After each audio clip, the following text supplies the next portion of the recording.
Next question here. The 2012 vote on the charter school constitutional amendment showed surprising strength in DeKalb County.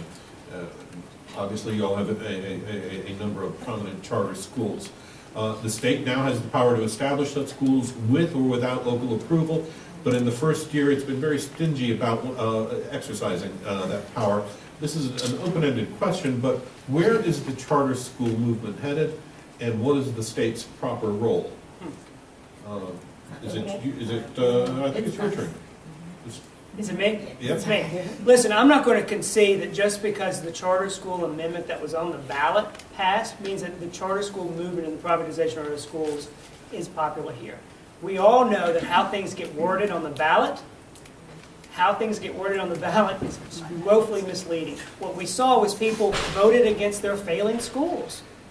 And that is a problem. And that needed to be addressed. I was against that. I was against that charter amendment. And I campaigned against it here in Decatur and in the surrounding areas. And here's why. It created another level of bureaucracy. It took more monies out of public schools. And it created a duplicated system. There was already local control that could create charters and also an appeal system to the statewide level.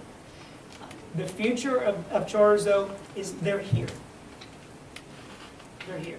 And we've got to fix that, we've got to address that, and what we've got to make sure that we do is that they are not taking resources and funds out of our public classrooms, and that every kid has the same ability and the same option, because what we see is what we know, which is the most expensive kid to educate, the one that has a learning disability, the one that has a handicap, the one that is a behavioral problem, gets excluded from schools.